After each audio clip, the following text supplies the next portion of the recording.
Reciban un cordial saludo, dando continuidad con nuestras clases de Historia de la Educación y la Pedagogía. En el video de hoy vamos a tratar la ilustración y la educación. Entonces este video está dividido en dos principales partes. La primera es el contexto histórico y social de la ilustración que nos permitirá entender los efectos que tiene en la educación, que es la segunda parte de este video, donde abordaremos unos rasgos principales de la educación del ciudadano ilustrado. La ilustración también es denominado época de las luces, es un movimiento cultural, incluso político, del siglo XVIII, que en algunos países europeos se extiende hasta el siglo XIX. Se le denominó de esta manera, ilustración, debido a que los intelectuales de la época tenían como propósito, mejor, disipar las tinieblas de la ignorancia a través de la razón, de las luces del conocimiento y de la razón. Bueno, el movimiento de la Ilustración se desarrolla en gran parte de Europa, pero se concentra en Inglaterra, Francia y Alemania. Si bien su origen es en Inglaterra, o como vemos en el mapa, en el Reino Unido, su máximo desarrollo se presenta en Francia por la combinación de dos principales factores. El primero es una crisis surgida tras el largo gobierno de Luis XIV, al que vamos a ver más adelante. Y por otro lado, bueno, esto causó una revuelta política y social muy fuerte. Por otro lado, Francia en esa época contaba con una gran tradición cultural e intelectual desde el siglo pasado, como lo vimos en algunas de nuestras clases. Como ejemplo de eso, pues estará la corriente racionalista pues de la filosofía, por ejemplo, de Descartes. Entonces, a partir de ahí, varios filósofos ilustrados, pensadores, literatos y demás se van a concentrar a analizar la crisis económica y social de la Francia de entonces.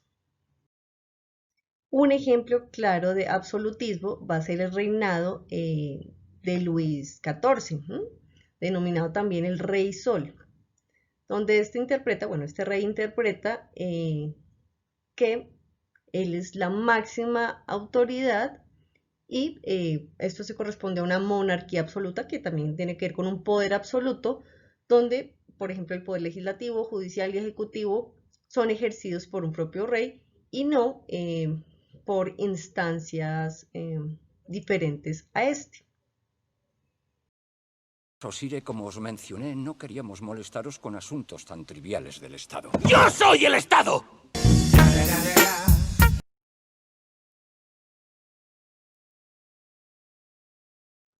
Bueno, para analizar el contexto social del siglo XVIII que le da cabida al movimiento de la Ilustración, conviene analizar que la sociedad estaba dividida en estamentos, es lo conocido como la sociedad estamental, donde los estamentos de la nobleza y el clero son quienes tienen los mayores beneficios y privilegios. De hecho, estos en la primera parte del siglo XVIII, no pagan impuestos. Y de otro lado tenemos el estado llano, que está conformado por agricultores, grandes y pequeños, campesinos, comerciantes, burgueses. Este estado llano no tiene derecho político ni privilegios, ¿no? Esto obviamente va a ser parte del sistema político que es del absolutismo o la monarquía absoluta, donde la concentración total del poder está en el rey. Esto va a generar una posición muy fuerte de la burguesía, que recordemos que no tiene poder no tiene poder monárquico, pero tiene un poder económico, porque estos son los grandes mercaderes y comerciantes. Entonces, lo que busca la burguesía es una mayor participación en el poder. De hecho, las grandes gestas, las revoluciones, si bien se dan como por gran parte del Estado llano, son movilizadas por la burguesía para adquirir mayor poder. Desde el punto de vista económico, en el siglo XVIII en Francia se presentan unos problemas con la administración de los recursos por parte del rey, pues por varios de los reyes que estuvieron en este siglo. Y esto también se aumentó o o fue crítico por una crisis de la economía agrícola. Pues recordemos que gran parte de Europa en este siglo, su economía era básicamente agrícola, ¿no? Entonces, por una serie de hechos climáticos y demás, hay una gran pérdida de las cosechas, lo que agrava esa crisis económica y lo que hace es que el pueblo se subleve ante la pobreza absoluta. También dentro del contexto social es importante mencionar el desarrollo cultural e intelectual, que es lo que va a movilizar el movimiento de la Ilustración. Como mencionaba antes, pues son herederos del Renacimiento, por lo cual se van a empezar a publicar textos de este periodo de la historia, se van a estudiar, digamos, como los grandes pensadores de la época. Por otro lado, van a hacer unos estudios de liberalismo inglés. Esto también tiene que ver con un análisis económico. ¿Qué es el liberalismo inglés? Pues el liberalismo inglés se basa en la defensa de las iniciativas individuales, de las iniciativas de los sujetos, que busca también limitar la intervención del Estado, en este caso la monarquía, en la vida económica. Ese es como la base del liberalismo inglés, ¿no? Y esto obviamente era promulgado por la burguesía para acabar pues con el poder absoluto de la monarquía. Como parte de esas críticas a la sociedad del antiguo régimen o al absolutismo de la monarquía, empiezan a aparecer en Francia una serie de caricaturas sobre pues, la crítica a la iglesia, a los principios cristianos, pero también a la monarquía. Entonces, en esta imagen que vemos acá, que es denominada, bueno, tiene como título "Hay que esperar que el juego acabe pronto", es una caricatura que se publica en París en 1789, en mayo concretamente, y digamos como símbolo se muestra a los tres estamentos de la sociedad. Entonces tenemos al tercer estado, que está representado por un campesino, y pues este carga con los estamentos privilegiados de la monarquía y el clero. Otros símbolos que encontramos acá es que el noble lleva una espada oxidada por la sangre del pueblo, y del bolsillo del clérigo sale un papel que dice pensión y ostentación. Y de la herramienta del campesino se dice que está húmeda por las lágrimas del pueblo.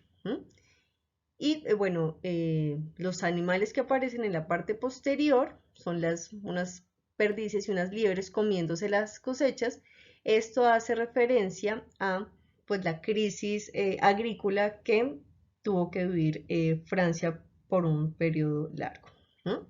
Entonces, la Ilustración fue movilizada por una serie de críticas al sistema de gobierno, y esa crítica se basa en el modelo monárquico parlamentario británico, pues del Reino Unido, como vimos, basado en una economía donde el individuo tiene mayor movilidad y el Estado está limitado económicamente, lo que permite pues, que la burguesía, que los comerciantes y demás puedan participar de manera activa.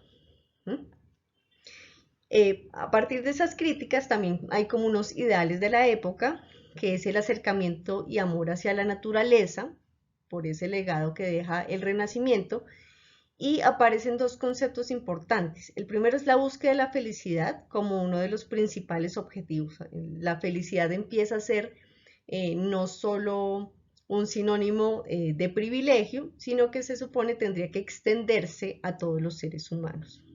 Es un derecho. Y otra idea fundamental es la idea de progreso. De aquí es donde se va a desarrollar esa idea de que el progreso en la historia es ir hacia adelante, hacia algo mejor. Esa es la idea de progreso. Y esa idea va a tener una potencia muy importante en la educación, porque es a través de la educación donde se va a alcanzar esa utopía que se ha planteado como un estado mucho mejor. En este sentido, la Ilustración sería el triunfo y la exaltación de la razón frente, por ejemplo, al fanatismo religioso, como lo vemos en la imagen, y también al poder absoluto del rey. Esto va a ser representado por la ignorancia. justamente para combatir las tinieblas de la ignorancia a través de las luces del conocimiento y de la razón, se crea un gran proyecto intelectual en esta época, que es la enciclopedia o el diccionario razonado de la ciencia, las artes y los oficios. Esto es un gran proyecto, es una enciclopedia que se edita entre 1751 y 1772 en Francia, bajo la dirección de Denis Diderot y de Lambert. Es un gran proyecto porque lo que se proponían era reunir, fundir un texto claro, sencillo y asequible para el gran cúmulo de la población, donde se recogieran los frutos del conocimiento y del saber acumulado hasta entonces en esta época. Entonces se recogen muchísimos tomos, tienen más de 72.000 artículos de personajes reconocidos como Rousseau, Voltaire y demás. Entonces la idea era recoger el conocimiento de la humanidad, bueno, europea específicamente, y exponerlo de manera sencilla y de alguna manera tangencial o sencilla, ¿no? Y pues obviamente es una de las más grandes obras del siglo XVIII, no solo porque es como la primera enciclopedia francesa u otras enciclopedias europeas, sino porque contiene de alguna manera como la síntesis de ese periodo y todo lo que estaba pasando en ese periodo. Y pues la idea, también hay un esfuerzo editorial muy importante para su época, lo que implicaba en el siglo XVIII publicar un libro de estas características. Entonces, este ha sido como el gran símbolo del esfuerzo por, de alguna manera, consignar todo el conocimiento europeo y convertirlo como una bandera de la ilustración, un arma política y un objeto de, lo que fue un objeto de enfrentamiento en diferentes editores y redactores. También tuvieron problemas con la monarquía en la publicación ¿qué? De esta enciclopedia. Más adelante la monarquía como que se va a asociar y va a ver con buenos ojos la publicación de esta enciclopedia. Y pues obviamente hace parte de una obra clásica central francesa, donde filósofos e ilustrados de la época intentan compilar su propio pensamiento. Esto va a ser un símbolo representativo de la época de la Ilustración. Y también pues obviamente va a tener unos efectos en lo educativo, porque aquí poco a poco se va a ir abriendo ese cúmulo de conocimientos, o eso se hace teóricamente, hacia la mayor cantidad de personas, que era, digamos, una propuesta que ya se venía gestando desde el siglo XVII con Comeni. Aparte de los personajes que lideraron ese gran proyecto de la enciclopedia, de Lambert y Denis Diderot, tenemos a otros personajes que fueron muy importantes dentro de este movimiento. Hay unos que hacen parte concretamente de este movimiento y otros que son posteriores, aunque reflexionen sobre el movimiento, y otros anteriores que ayudan a consolidar este pensamiento ilustrado. Entonces, por ejemplo, tenemos a Adam Smith, que digamos que de ahí se basará ese concepto de liberalismo británico al que nos hicimos referencia, pese pues que él no es necesariamente británico, pero hace parte, pues recoge ese pensamiento. Entonces, sobre los pensadores británicos, ellos sostienen que la sociedad es un contrato voluntario entre individuos. Eso va a ser algo que va a recoger más adelante otro personaje ginebrino, Jean-Jacques Rousseau. Y también dentro del pensamiento británico se dice que el mejor sistema político es el que proporciona mayor felicidad al mayor número de individuos. A partir de ahí pues empieza a ser clave el concepto de felicidad. Por ejemplo, bueno, dentro de ellos no está por aquí, está Thomas Hobbes, que va a decir, pues sí, va a hacer referencia a una monarquía absoluta. Y por otro lado tenemos a John Locke, que va a hablar de una monarquía limitada. De hecho, John Locke va a ser también un pensador, ha sido un pensador muy importante sobre la educación. Él va a escribir un tratado sobre la educación del gentleman o del caballero inglés. Por otro lado, tenemos ya bueno, y tenemos a David Hume, que, bueno, va a postular todas las ideas sobre la experiencia y adquirir el conocimiento a través de la experiencia sensible. Eso, como vimos con la sesión de Comenio, pues va a ser muy importante. Y tenemos ya a unos ilustrados franceses, tenemos a Montesquieu, que propone la división de los poderes o la separación de poderes como un principio político en la forma de gobierno. Entonces aquí los poderes legislativo, ejecutivo y judicial del Estado tienen que ser, según Montesquieu, ejercidos por órganos diferentes a la monarquía, órganos diferentes al gobierno, como pasa actualmente, que sean órganos independientes. Esa va a ser como la gran contribución de Montesquieu al pensamiento ilustrado. Tenemos también a Voltaire, que es un abanderado de la libertad política y la tolerancia religiosa. Él va a abrir su discurso frente a eso, va a ser retomado como un literato de la época muy importante. Y tenemos a Jean-Jacques Rousseau, que va a proponer, recogiendo la idea de la sociedad como un contrato social, y va a hablar en términos también de democracia. Rousseau va a ser muy importante para el pensamiento educativo del siglo XVIII. Más adelante vamos a ver en qué consiste su pensamiento educativo. Y tenemos, bueno, como ya lo habíamos mencionado, unos economistas también del siglo XVIII, casi que la economía, la política y la cultura eran temas que no se podían disgregar en este movimiento de la Ilustración.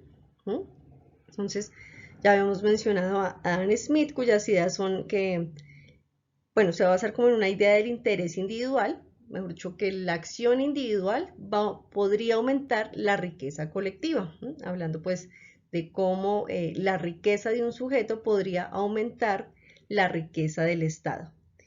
Y pues va a postular que el trabajo sería la fuente principal de la riqueza, y esto obviamente con el trasfondo de la ley de la oferta y la demanda, que a mayor oferta tendría que haber mayor demanda de los productos, y esto pues movilizaría la economía de un Estado. Entonces, frente a esos economistas se han basado también para proponer unas ideas nuevas de cómo debiera desarrollarse el Estado. Sin duda, un hecho que marcó políticamente la época de la Ilustración va a ser la Revolución Francesa, que es el conflicto social político desarrollado entre 1789 y 1799, que tiene como epicentro Francia, pero se extiende también sus implicaciones a otras naciones de Europa, que también se enfrentan a la oposición de este partido, de este sistema conocido como el Antiguo Régimen. Entonces, la Revolución Francesa representa el acceso del pueblo al gobierno o a una mayor democratización de este gobierno, y también una difusión en Europa del régimen parlamentario que había comenzado en Inglaterra, como lo hemos comentado en este video. En la imagen que vemos acá, esta es La libertad criando al pueblo de Eugène Delacroix. Realmente este es de 1830, pero ha sido un símbolo de la Revolución Francesa. Si bien propiamente no es del periodo, representa un símbolo de la Revolución Francesa. Por eso lo quise tomar acá. Bueno, sin duda, a partir de las revoluciones, hay dos hechos fundamentales que marcarían la historia de Francia en dos. Primero, la toma de la Bastilla, que se produce en París en el 1789, el 14 de junio, de esta fortaleza medieval que custodia a varios prisioneros que hacían parte pues de este movimiento de la Ilustración o de grandes ilustrados, y que pues caen estos muros a manos de los revolucionarios parisinos, y esto pues representa simbólicamente el fin del antiguo régimen, ¿no? Es como dar un golpe muy fuerte a una fortaleza, una construcción arquitectónica que venía desarrollándose desde la época medieval, tal como se estaba gestando la monarquía, ¿no? Entonces, al tomarse la Bastilla, de alguna manera inicia ese poder que tiene el pueblo sobre sus gobernantes, ¿no? Eso es lo que se quiere buscar. Y otro hecho muy importante van a ser los derechos del hombre, ¿no? Que lo vamos a ver, eso qué repercusiones va a tener incluso en Latinoamérica.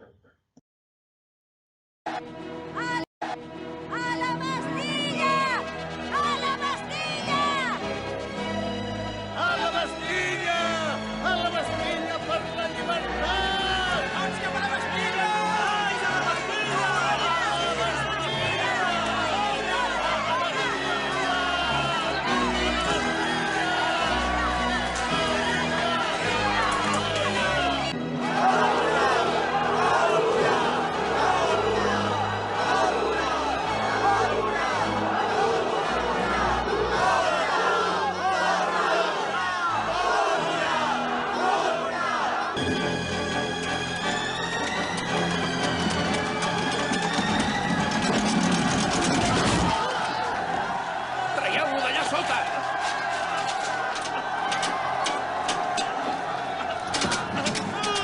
Les cames!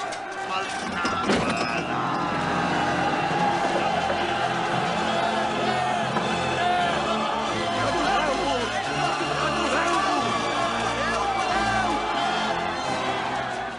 No tenim més remei!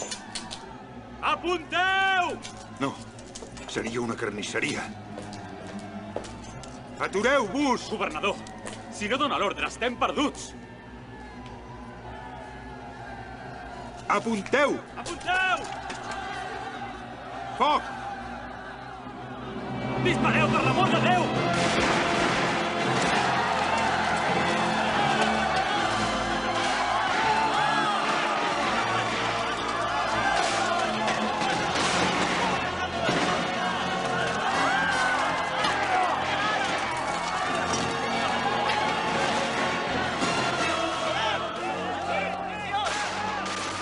Alto el foc! Alto el foc!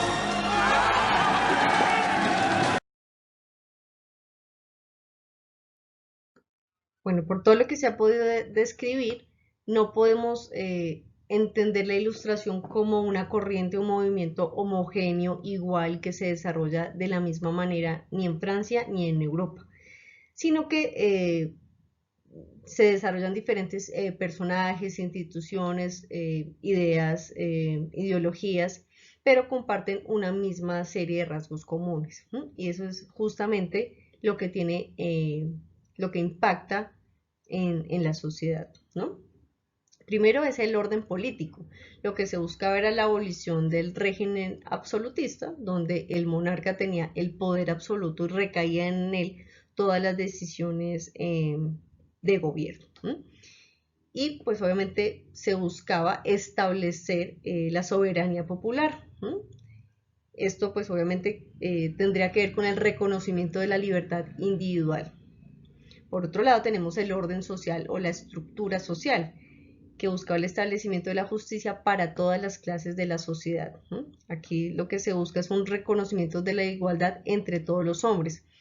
Si bien los privilegios en los siglos sucesivos no fueron iguales para todos, ni lo son en este momento, sí lo que se logró fue el reconocimiento de los derechos del hombre y del ciudadano. ¿Sí? Eso fue un gran logro de la Ilustración y concretamente de la Revolución Francesa. Y frente al orden económico, pues vemos la libertad de comercio e industria que ha sido promulgada, fue promulgada por los comerciantes y mercaderes, por la burguesía. Y Algo muy importante también fue el pago de los impuestos por todos los ciudadanos sin distinción de privilegios. Recuerden que por mucho tiempo, a lo largo del siglo XVIII, pese a las profundas crisis en las que estaba Francia y a la agudeza de la pobreza del pueblo, la monarquía no pagaba impuestos, solamente lo hacía el pueblo o el Estado llano, el pueblo llano. A partir pues de las revoluciones, se crea la necesidad de que se paguen impuestos sin distinguir a qué tipo o qué condición social pertenezca. Les représentants du peuple français, constitués en Assemblée nationale, considérant que l'ignorance, l'oubli ou le mépris des droits de l'homme sont les seules causes des malheurs publics et de la corruption des gouvernements, ont résolu d'exposer dans une déclaration solennelle les droits naturels, inaliénables et sacrés de l'homme. Je vous demande de vous lever, messieurs.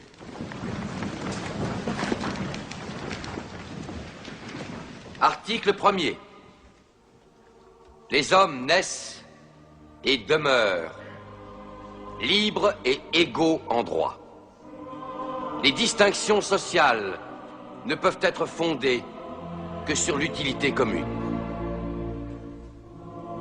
Ces droits sont la liberté, la propriété, la sûreté et la résistance à l'oppression. Le principe de toute souveraineté réside essentiellement dans la nation. La loi n'a le droit de défendre que les activités nuisibles à la société. Tout ce qui n'est pas défendu par la loi ne peut être empêché. La loi est l'expression de la volonté générale. Tous les citoyens étant égaux à ses yeux, sont également admissibles à toute dignité, place et emploi public. Nul homme ne peut être accusé, arrêté, ni détenu que dans les cas déterminés par la loi. Tout homme est présumé innocent jusqu'à ce qu'il ait été déclaré coupable. Nul ne doit être inquiété pour ses opinions, même religieuses. La libre communication des pensées et des opinions est un des droits les plus précieux de l'homme. Tout citoyen peut donc parler, écrire, imprimer librement, sauf à répondre de l'abus de cette liberté dans les cas déterminés par la loi. La garantie des droits de l'homme et du citoyen nécessite une force publique. Cette force est donc constituée pour l'avantage de tous. La propriété étant un droit inviolable et sacré, nul ne peut en être privé, si ce n'est lorsque la nécessité publique, légalement constatée, l'exige évidemment.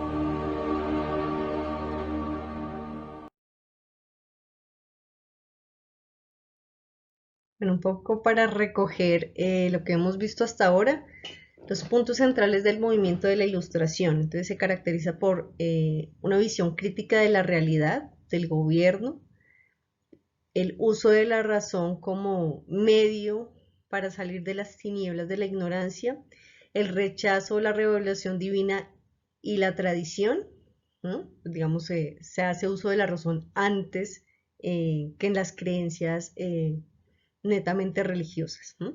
La historia como progreso y el concepto de progreso como un punto al cual debe llegar el ser humano, ¿no? La libertad va a ser un concepto fundamental, pues digamos ya desarrollado por todo el movimiento, pero sobre todo por la Revolución Francesa.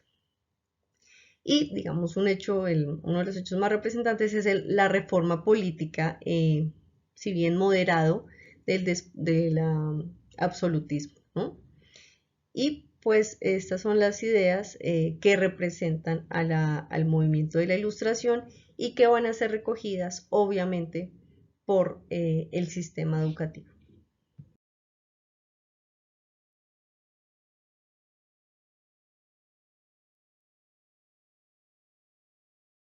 Bueno, finalmente, ¿qué aspectos recoge la educación de este movimiento, digamos, de todo el desarrollo político, cultural y económico de la época, que casi que convergen varios siglos en este movimiento? El primero es el desarrollo de la educación estatal de la educación, es decir, a partir de acá se va a hablar de la educación del Estado. Bueno, el Estado va a tener una mayor participación en el gobierno también de la enseñanza, como lo hemos visto con otros periodos históricos. La enseñanza por mucho tiempo estuvo bajo el monopolio de la Iglesia, ¿no?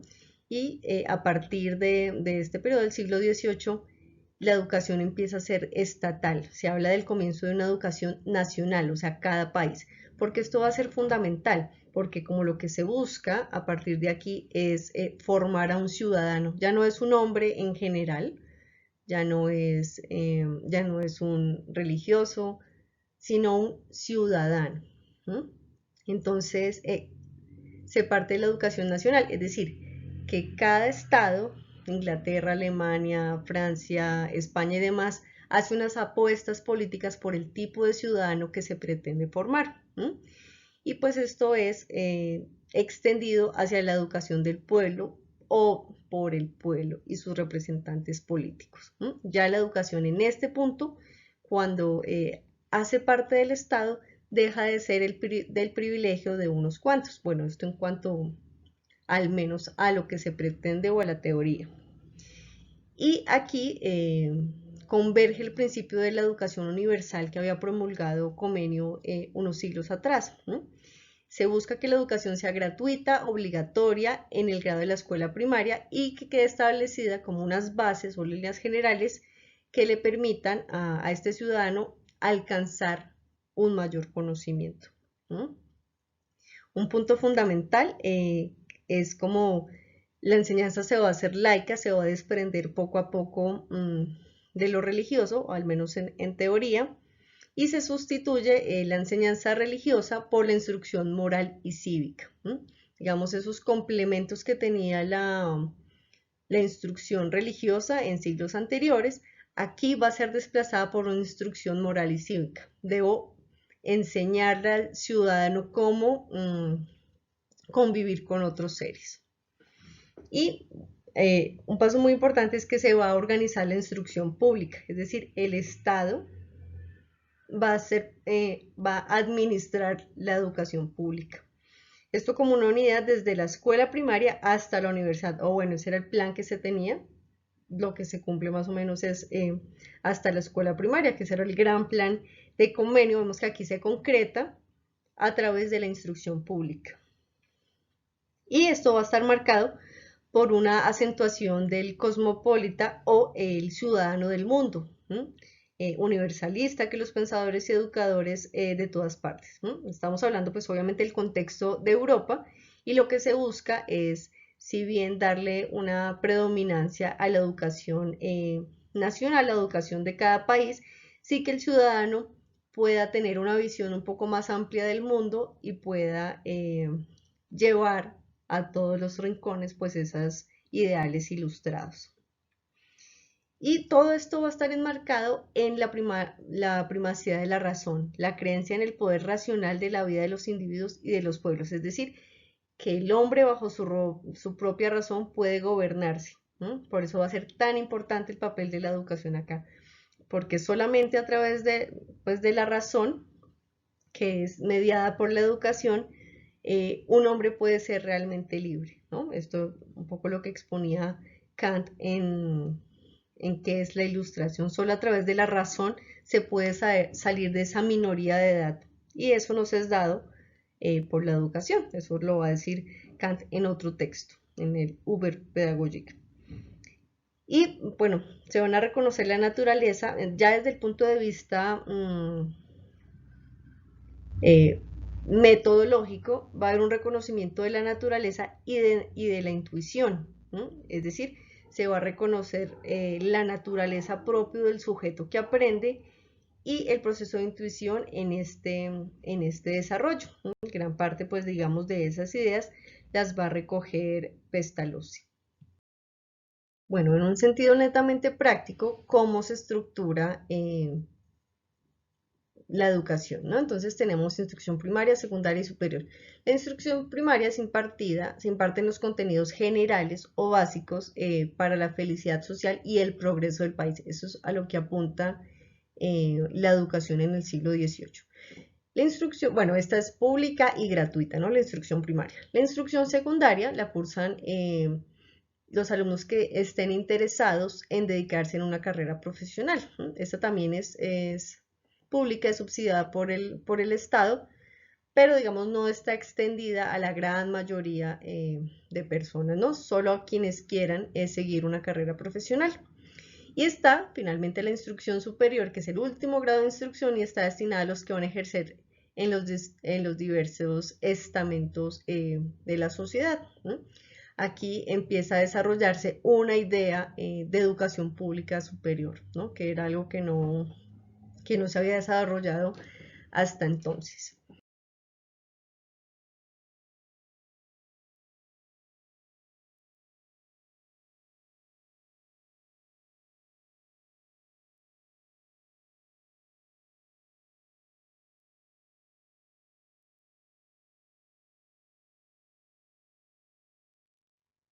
Finalmente, después de este recorrido histórico, no solamente por el periodo de la Ilustración, sino lo que se ha venido trabajando desde Grecia, pasando por la época medieval, por el Renacimiento, por la educación realista, por los aportes de Comenio, empezamos en este periodo a consolidar lo que sería la pedagogía. Como se mencionó anteriormente, cuando el Estado empieza a hacerse cargo de la educación para que sea pública y sea gratuita, además porque se propone a través de la educación justamente formar un tipo específico de ciudadano que sea libre, que haga uso de su propia razón, que represente de alguna manera los valores de ese territorio, de esa nación. Esas preocupaciones por la educación empiezan a generar la necesidad de consolidar una disciplina que pudiera estudiar el fenómeno de la educación, de analizar cómo funciona, de qué manera se puede mejorar, qué aspectos didácticos deben tenerse en cuenta, cómo debiera estructurarse la escuela para lograr el gran objetivo que es formar a un ciudadano libre, ¿no? Y es a partir de ahí que empieza a consolidarse la pedagogía como disciplina. Si bien nosotros hemos analizado algunas ideas pedagógicas que anteceden a este periodo, es en el siglo XVIII cuando la pedagogía empieza a constituirse como una disciplina que tiene como objeto de estudio la educación como fenómeno concretamente. Y es en esta constitución de la pedagogía moderna que van a aparecer tres grandes tradiciones pedagógicas: la tradición germana, francófona y anglosajona, que serán unos temas que vamos a profundizar más adelante. Y van a tener como base la administración e inspección de la instrucción pública. Es a partir de ahí que nace la necesidad de que exista una disciplina que pueda analizar el fenómeno de la educación. Entonces, cada tradición cultural, la germana, la francófona y la anglosajona, va a aportar unos conceptos fundamentales para entender aquello que nosotros denominamos pedagogía. Entonces, en la tradición germana, entendiendo por tradición aquellos personajes o intelectuales de lengua germana. Entonces, aquí, por ejemplo, tenemos a Immanuel Kant, tenemos a Pestalozzi, que es suizo, pero de la parte suiza donde se habla alemán. Tenemos en la tradición francófona, vamos a tener a su mayor representante, que va a ser Jean-Jacques Rousseau, que es un ginebrino.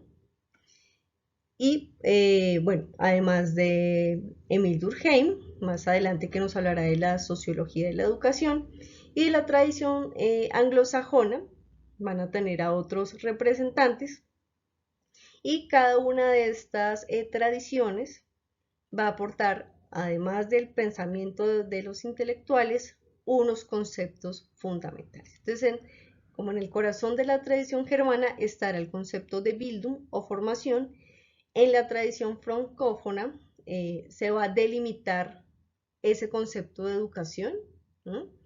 De alguna manera se va a establecer y a delimitar claramente, a describir claramente eso que será el objeto de estudio de la pedagogía. Y la tradición anglosajona, que es la tradición más reciente y la que todavía continúa expandiéndose por el mundo, es la idea de currículo. Pero estos serán temas que vamos a analizar más adelante, los que profundizaremos más adelante, a partir de ya la comprensión que tenemos de cómo se consolida, como ese largo trasegar de la consolidación de la pedagogía como disciplina cuyo objeto de estudio es la educación.